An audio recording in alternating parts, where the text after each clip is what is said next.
will stand with my family no matter what. Friends come and go, by the way. Their seasons come and go. But for family, there are no seasons. Your blood is your blood. I beg. Your blood is your blood. There's no time you'll be like, okay, now the season of sisterhood or brotherhood has ended between me and my sister. No, it does not happen like that. Okay, that is point number. I hope you're picking something from my videos. Then there's another one. Um, there are different seasons in life, and and that is in the book of Ecclesiastes. I think, I don't know chapter what, and you're being told there's a season of mourning and the season of mourning and a seasons of being happy, and and it got me thinking. That time I was so angry when my mom passed. I just see people, some of the people are so happy with their lives, especially after the whole thing. People are just going home, they're just making plans. Okay, I have to rush, blah blah. And I was thinking, am I the only one who is feeling this? Yes, I was the only one.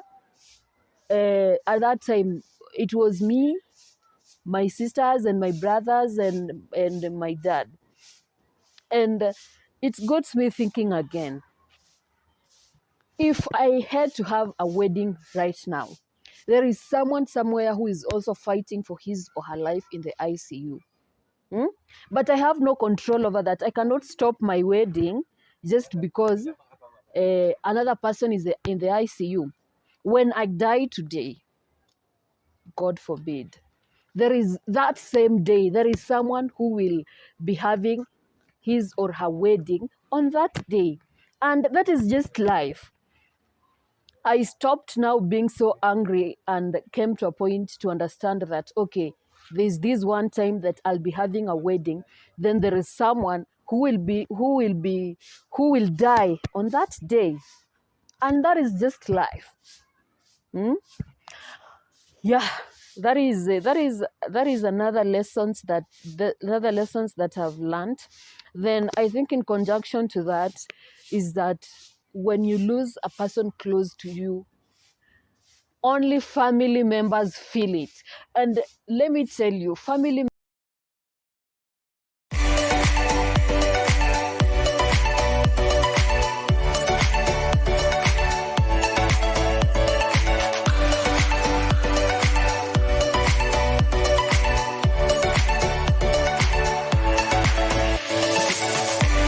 Hey guys, welcome to Raising My Siblings YouTube channel by Shaba. My name is Shaba and I'm raising my siblings. 5 of them, you can imagine. So good people, in today's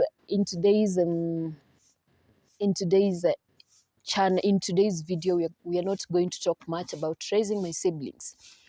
We are going to look at the lessons that I have picked, what I have been learning lately. And at one point in your life, or at a saizi, when I ask you the lessons that you've learned, I'm sure you'll tell me something, because as long as you live, there are lessons that you'll pick along the way. So before we get into that video, I have to say thank you so much for those who have been watching my videos. I appreciate. Thank you so much for the comments, for the comfort, for the lessons that you have told me that you picked from the last video. Because right now some people have told me they know what to say to someone who is grieving and what not to say. Isn't this an amazing channel, you people? Isn't this a reason enough for you people to subscribe to this YouTube channel if you have not? Kindly subscribe. I'm giving you 5 seconds to subscribe to this YouTube channel. 5, 4, 3, 2, 1. Thank you. If you have taken your time to subscribe to my channel, then when you find this video interesting or inspirational, share it widely. to your friends, to your family, and I'll appreciate. And again, before I start, I want to now start like a series of inviting like guests. And I will start with my friends. I know they have amazing stories. And from their stories, I know you can pick one or two things. Yeah. And I think it will be interesting. Then just take a break from the topic of raising my sibling. Yeah, I think we shall enjoy. Hallelujah. Okay. Can we start? So, Shaba, I have learned a lot of lessons since I was young. But then, massive, massive, massive and concrete lessons, if that makes sense, I have learned that for the past like 2 years. So I'll be like mixing, but more of 90% of it will be the lessons that I have been learning lately. That is lately, by lately I mean 2 years, like 2 years, from 2 years ago to now. That makes sense. So lesson number one is no one cares. No one cares until you win. And you may find yourself in groups or in crowds. And most of the time you feel like, okay, that respect, much respect is given to someone who has made it in life. You may have had those degrees, those masters, but when you do not have something like, or when you're not financially stable, then it's like you're nothing. People like assume you're a failure with your degrees, with your masters. And I don't know what this makes me feel, but what I am working towards is I just have to win. Because in the society, before you get to be recognized and respected, you have to have this achievement that you have done. And this takes me back to my village. There's this lady. She was, I don't want to say her position because my village people will know, but there's this lady. She was of high rank in the society, and in fact she was the richest. Then when she passed, I expected like the firstborn will be recognized in taking care, like just giving direction on how the funeral will be. But that didn't happen, imagine. The one who was more active, who was more consulted, was the thirdborn. And this got me thinking, kwani what can be the reason they're assuming the firstborn? Then like the whole crowd is just paying attention. You know, village people, you understand, they're just paying attention to the thirdborn. And I realized, okay, there is a difference in financial what in financial class between the two people. That is why they're paying more attention to the thirdborn. And to me, I have no reason to fail, because hey, if that is what is going to happen, and it's just a societal thing, and people don't see anything bad about it. But if you sit down as a firstborn, you are not recognizing me, you are recognizing my small sister in some things that I have to be consulted, then I will feel bad about it. So that is lesson number one. Number two, this one I heard from Evelyn Wanjiru, and I picked it as a lesson, that your greatest fear is a step for your major growth. Your greatest fear is a step to your major growth. So my greatest fear was losing my mom. My greatest fear was losing my mom, and when it happened, for sure I have seen growth. I didn't know I would survive at any point in my life without my mom. But me surviving to this time, me raising or parenting my siblings to this time, I can say it's growth, then I have become more mature. I don't give attention to things that are not of value in my life. And I can say I can agree with what she said, that your greatest fear is that step to a major growth. Tell me, what is your greatest fear? Have you ever faced that fear? If your greatest fear is coming is opening a YouTube channel, what if you try? You never know. You just never know where things will end up. Maybe that is the stepping stone. Maybe that is your breakthrough. Sorry, let me fix this.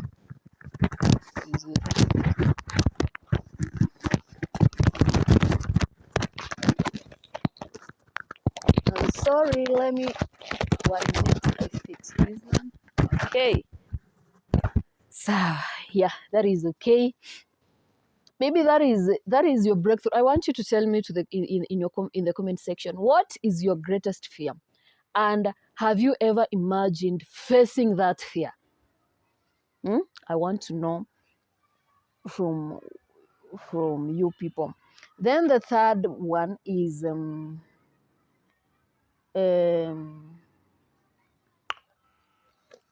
your passion may not work for you. Think outside the box. An opportunity may present itself, but then some are rigid. They're like, I cannot do this. I only want to go this direction. But at times, passion doesn't work. And I've seen many a times. And I ask my students, I'm a teacher, I'm a lecturer. And I ask my students, one day you'll become parents, and your kids will finish school, then they want to go to campus. What is the advice you'll give them? Will you allow them go with passion or go with something that is marketable? And I got funny answers, but it is them. But I'm here to tell you, sometimes passion may not work. Do what is there. Learn what is there. You will love it in the process. This wisdom. Hey, subscribe to this YouTube channel. Then another one is, if God allowed you to go through it, then He will put you through it. If God allowed you to go through it, then He will put you through it. And the Bible says He cannot give you what you cannot handle. Some things may happen and you're like, oh my God, I don't know the next step. I don't know what life will look like after this. But then trust God. And I say it is easier for believers to get through some things because of faith, of their faith. And when you have faith, grace locates you, favor locates you. Okay, so you may be through some things, and that is just what I've learned. He may take you through, he may put you through some things, but then trust me, He will take you through them. You may think, I will not get out of this place alive, but then to your shock, you will get out of it. You are so strong, and you'll be like, hey, God. Looking back, you'll be like, hey, it's been God all through. He, he, he, he, he. Nzuri mama. Haiko huku nyuma. Huku nyuma. Tafuta huku nyuma huku. A lot of distractions. I'm shooting this video from the place I stay, and there's a lot of distraction. I'm sorry about that. Then another thing, family first. Family first. Family first. I've said that 3 times. And why I'm saying this is, you may you may be through some things, and let me tell you, most of the times, the only people who will listen to you genuinely are your parents and siblings at times, but parents 100%.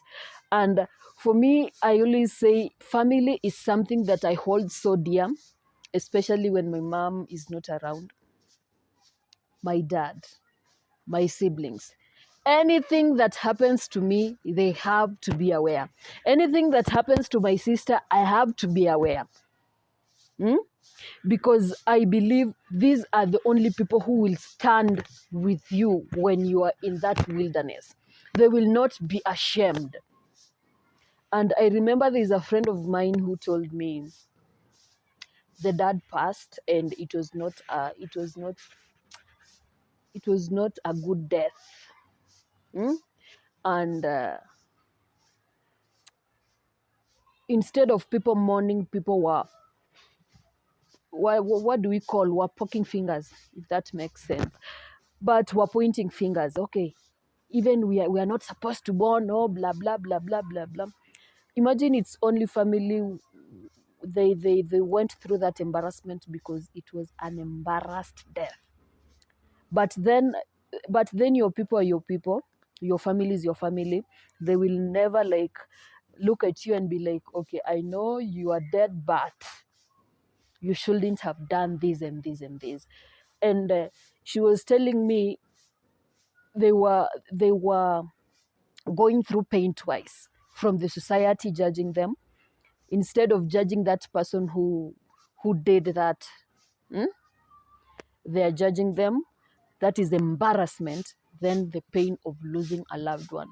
And she was telling me that is when now she learned the importance of family, and the importance of family, and because they were only the family who were comforting themselves, even not a neighbor who came just to say, okay, sorry, because it was an embarrassment that time. Tell me, what is that one point in your life where you're like, hey, from today on, I will stand with my family no matter what? Friends come and go, by the way. Their seasons come and go. But for family, there are no seasons. Your blood is your blood. I beg.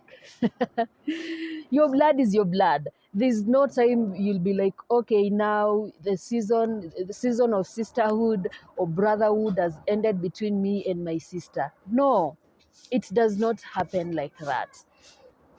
Okay, that is point number. I hope you're picking something from my videos. Then there's another one. There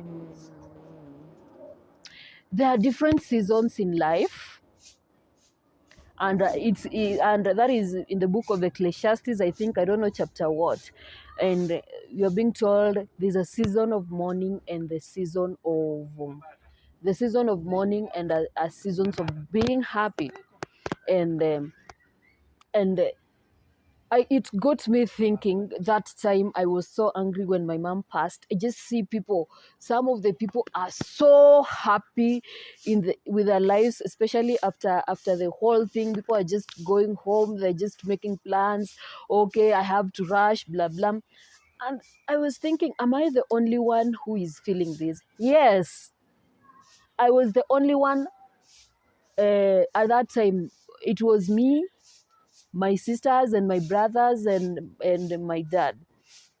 And it got me thinking again. If I had to have a wedding right now, there is someone somewhere who is also fighting for his or her life in the ICU. But I have no control over that. I cannot stop my wedding just because another person is in the ICU. When I die today, God forbid, there is that same day, there is someone who will be having his or her wedding on that day. And that is just life. I stopped now being so angry and came to a point to understand that, okay, there's this one time that I'll be having a wedding, then there is someone who will die on that day. And that is just life. Yeah. that is another another lessons that I've learned. Then I think in conjunction to that is that when you lose a person close to you, only family members feel it. And let me tell you, family members, by this I mean, for example, my mom when she passed, the family members here I mean is my sisters, my brothers, and my dad. I think the nuclear family. Yeah. Eh, basic family or I don't know. I've forgotten about families. Kindly ask your class 3 daughter what is a nuclear family, basic and extended. I want her to comment in the comment section. Imagine I have forgotten. But they're the only people who feel it. Because again I said, after burial, everyone's life will move on. Your aunt will leave that place, and in fact, she'll start making plans of her life when she's in that funeral. She will make that plan. She'll be like, "Hey, unajua nachelewa, let me just go." There are some, not even my aunties, like there are some who came and left. And then before burial, there are some who came on the same day. Can you tell me they can you tell me that they felt the same pain that I did? No. And I got angry at that point, but right now where I sit, I can imagine my friend losing her mom or her dad, God forbid. I will be there like the second or the third day. Because the intensity of pain is not the same. The degree of pain is not the same. That person didn't mean much to him or her as she did to you. Eh?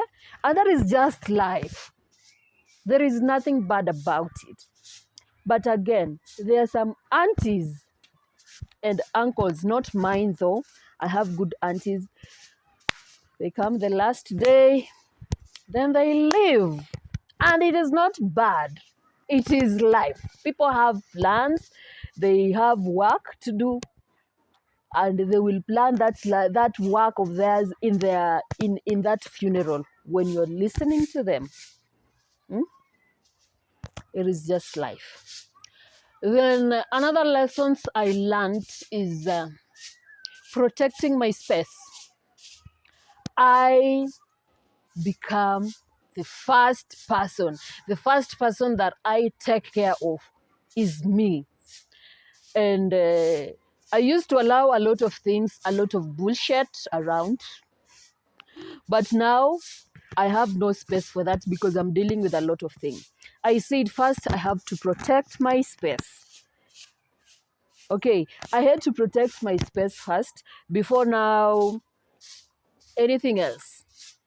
Because what if I fall into depression today and die or commit suicide? God forbid. Huh? You will forget me after like 1 week. You will still go on with your life. I'll be there dead. What will become of my siblings? And I'm their parent. Huh? So I just protect my space from negative people, negative comments, from toxicity. And that is just me.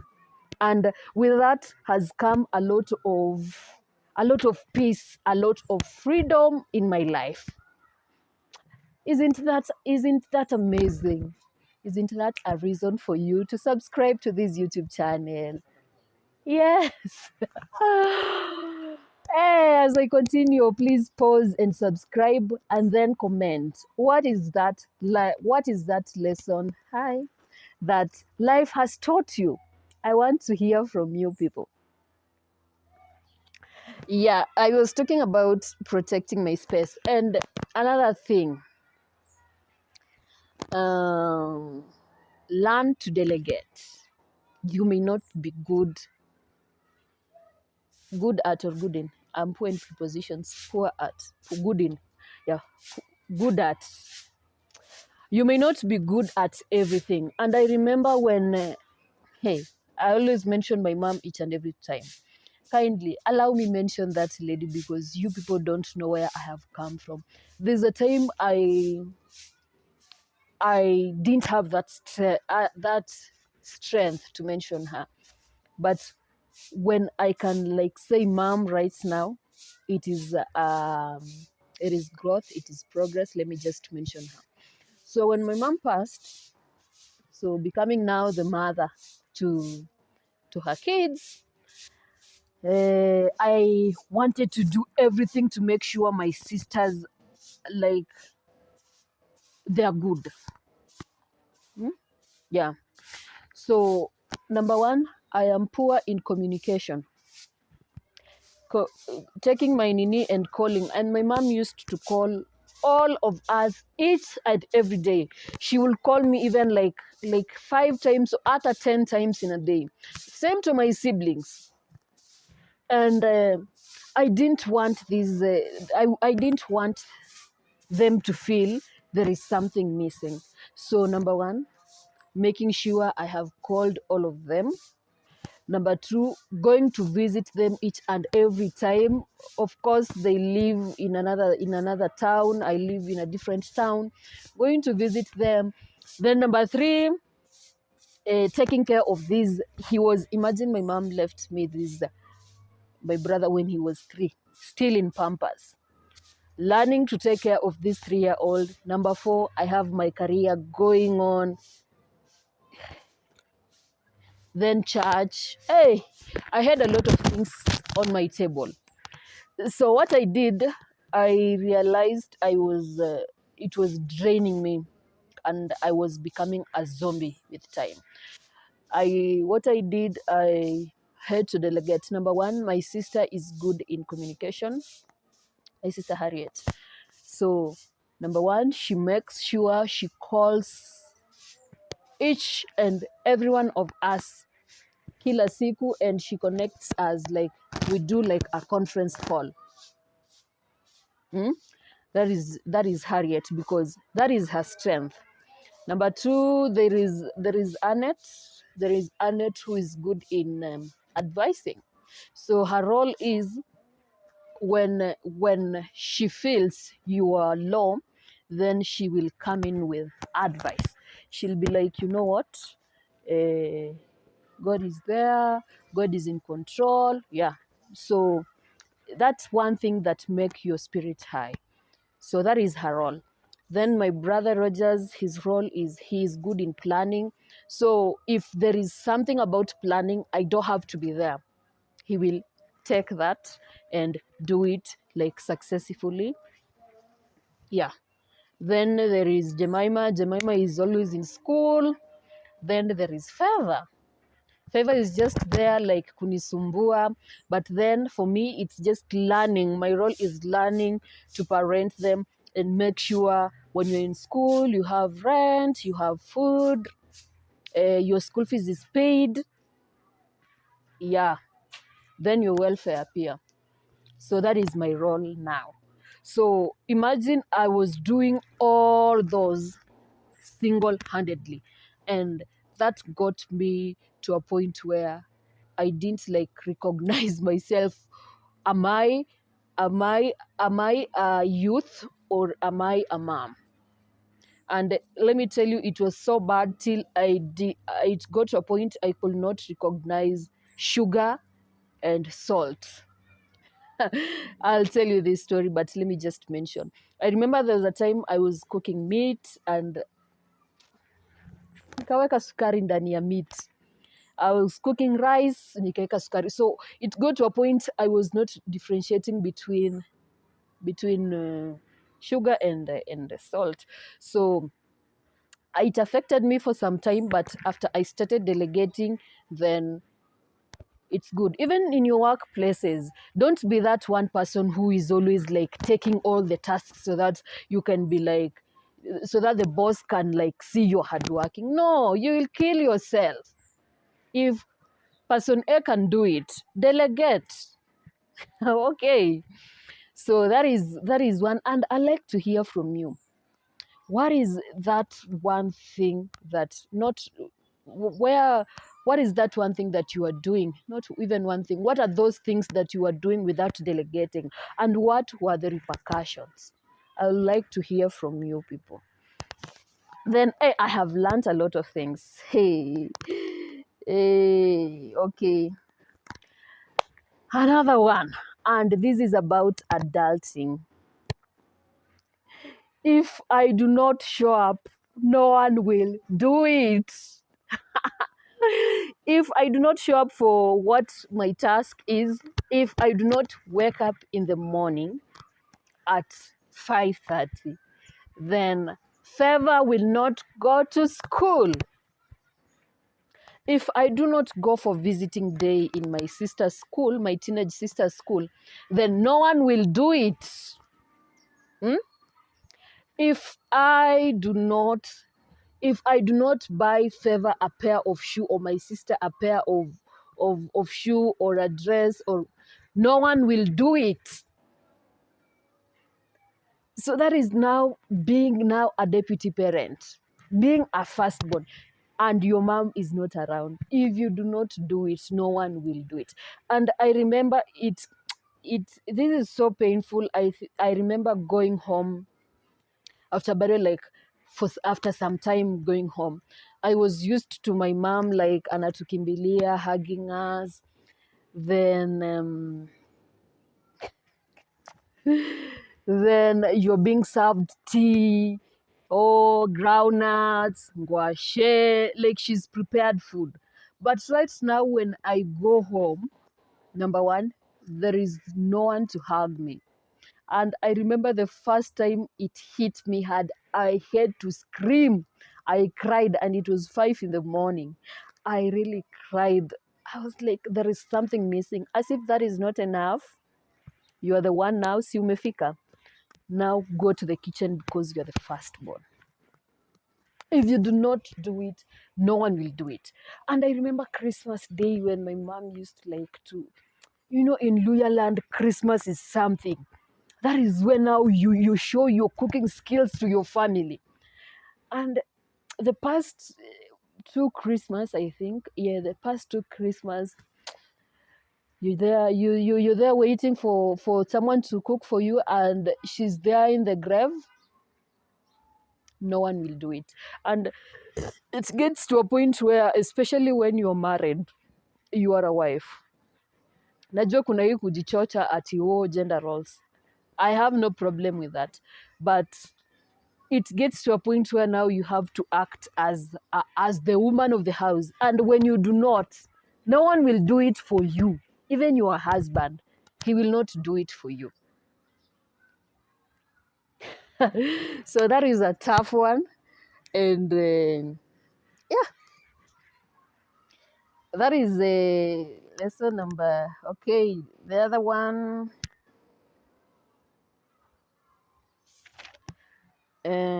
Yeah, I think I have exhausted all of them. Let me find the last one, and this is very important. Uh, let me just read it. There is a song that says, I don't want to sing it because of copyright. You will never ever change. You are the Lord. You remain the same. So in these life lessons, this is a song that guides me. That God will never ever change. What does that mean? He will always be good to you, even in the lessons that you learn. He will always be there. He will give you grace, whether you like it or not, and you will get out of that darkness that you're facing. Okay. And I have just remembered, yeah, that is another point. And I've just remembered the last one, I'm sorry, as we wind up, the last one. Guy, your emergency is, it's like means nothing to people. And I remember, after now my mom passed, and I have these siblings now. I just have to run up and down because my mom passed when I was in 4th year. and I was just about to I was sitting for my last exams, yeah. And during that time, mm, I was sitting for my last exams, and I was in that panic mode. Now, how will I survive with my siblings? There's no, I didn't have any option. Just looking at all options. Getting married, no, you cannot get married with 5 siblings. Kwani utawaweka wapi? And it got me running up and down, just looking for jobs with no success. So I had to walk into institutions, just going to seek for jobs, talking to the deans, because not deans, talking to people of higher rank. So I went to a certain institution, I won't mention, and I carried along this brother of mine, my small bro, and I was because I had explained to her, told her my situation. She was promising at that time. She was like, okay, you can come. We talk. I carried my brother, so that, like, evidence, you're carrying evidence. Hey, she looked at my brother and was like, okay, I'm so sorry. God will take you through this. Okay, I know God will take me through this. But why can't you do something? Because I know she was in a position too. She's that one person who could just say, okay, give her this task. And that is, and I get the job. But imagine she did not. And I felt bad at that time, but right now the lesson that I picked is, if someone is not your destiny helper, even if you try, nothing will come out of it. Even if that person connects you to that job, imagine you will not work. You will be fired even after like 2 months. So it's good when you're praying, you also pray for your destiny helpers, that God may connect you to them, because if it's any other person, then you will not last. Then I remember another lady who was of her, and I don't know, I wished I could meet men at that moment, because when I used to meet this lady, I was like, this is a mom, and when I tell her my story, she will get to understand me. But then it didn't happen. Huh? So I thought this is an emergency to me, but to them they were like, God will take you through it. So I am praying for you. Yeah, you're praying for me. Thank you. But what are you doing about it? You are in a position to. Can't you do something about it? So let me tell you. Again, to my point, no one cares.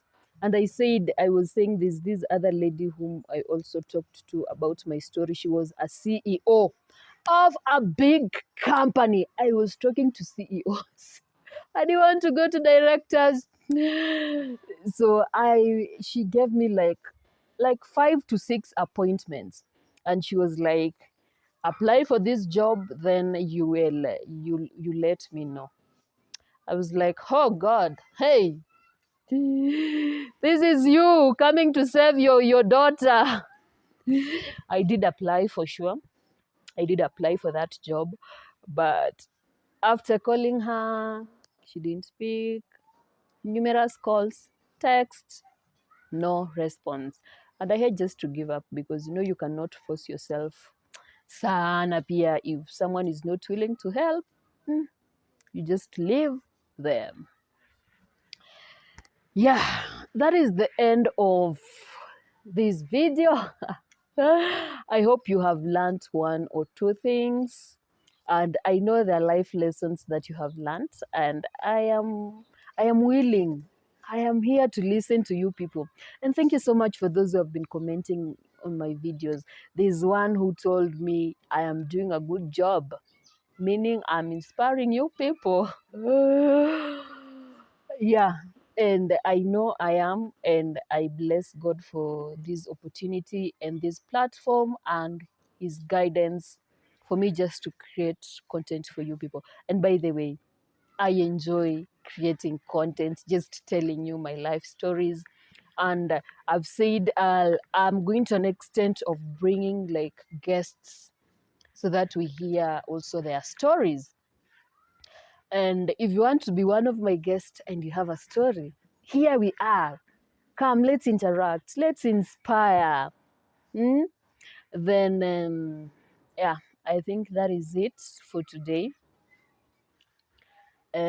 Subscribe to this YouTube channel if you have not. You can imagine there's a video that had 170 views. Kwanza makofi. There's this video that had 70 views. 170 views. You can imagine, but it has 78 subscribers. What does that mean? Meaning they're around how many people? Let me do that math. 170 minus 78. I'm a lecturer of accounting, but I cannot do as simple mathematics as that. 78. 92 people. Like over 50% of the people have not subscribed. Can I give you a chance to subscribe kindly? Can I give you 5 seconds of my time? 5, 4, 3, 2, 1. Thank you so much for the one who have taken her time to subscribe to this YouTube channel. Bye bye. Until next time, you people. I enjoy doing this for you people. Bye. Till next time.